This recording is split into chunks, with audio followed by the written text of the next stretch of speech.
Partout dans le monde, des centaines d'îles privées changent chaque année de propriétaire. De l'atoll du Pacifique aux rochers bretons, voici comment s'offrir un morceau de paradis le temps des vacances.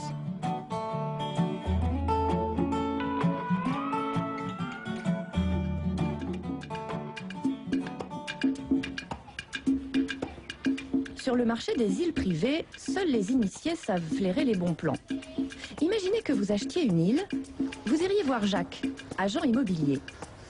C'est bien, t'es à l'heure, c'est magnifique. Et ça tombe bien, en ce moment il en a quelques-unes en magasin, près de Tahiti. Là, on va voir un îlot assez particulier parce que c'est un îlot qui est complètement sauvage. Personne n'y habite dessus, ou je crois que personne n'a habité dessus. Bon, je m'avance un peu, mais c'est très sauvage. À 100 mètres seulement de la côte de Tahiti, C'est beau, c'est long. une île vraiment déserte, digne du Nouveau Monde, où l'on débarque en conquérant. Le Stockholm Christophe Colomb. On est arrivé. Prix de cette merveille, 3 millions d'euros. Et c'est plutôt une bonne affaire.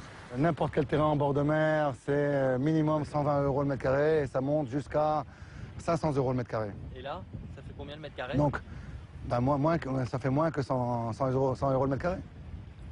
Donc à la fin, c'est pas trop cher. Donc on se paye en fait compte un îlot à 100 mètres du littoral, puis on est en ville.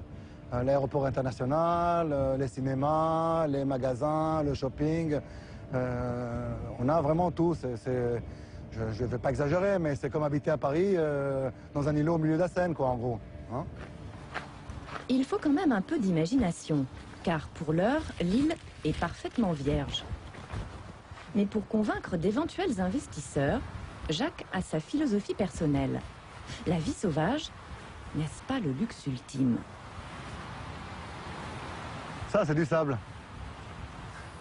À quoi va ressembler la Terre dans 30 ans? À quoi va ressembler la Terre dans 30 ans? Et tenir un petit morceau comme ça de paradis qui est à toi, qui est intouchable et qui est un peu loin de tout le monde, je crois que ça peut être une solution de repli un beau jour. Mais même au paradis, parfois les choses se gâtent. Le temps, par exemple. En cas de cyclone, le rêve peut même virer franchement au cauchemar. Après leur passage, il y a toujours quelques bonnes affaires à réaliser. Ce matin-là, Jacques a mis le cap sur Bora Bora pour visiter un nouveau motu à vendre. Il y a 3 mois, le cyclone Oli a ravagé la Polynésie. Ça passe, t'es un bon navigateur, toi. C'était le cyclone de trop. Le propriétaire a appelé Jacques pour mettre son île en vente. Comment vas-tu, Stan? Ça va, Ça a l'air en forme. en forme. Ça a l'air en forme. Stan vit ici depuis 16 ans. Ce côté-là, par exemple. Des cyclones, il en a vu d'autres. Mais cette fois, son motu a été durement touché. Alors, les motus se composaient de 3 bungalows. 1, 2, 3. Et voilà les dégâts les plus spectaculaires, c'est là. C'était ma maison.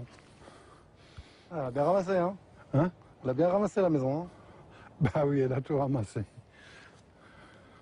Vous savez, un cyclone, c'est une très bonne expérience dans la vie parce que ça vous nettoie complètement.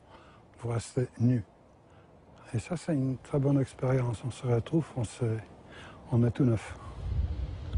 L'île est à vendre pour 1 million d'euros. Mais Stan doit d'abord tout reconstruire, à ses frais.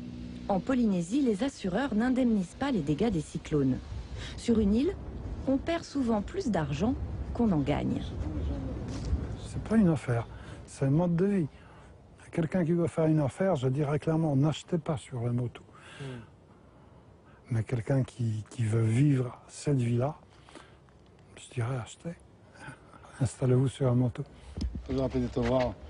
Jacques, lui, ne se fait pas de soucis. Reviens après le prochain cyclone. La prochaine fois chez le notaire. Il sait qu'il vendra sans problème le motu de Stan. Même avec quelques cyclones, une île privée sous les tropiques fera toujours rêver les apprentis Robinson.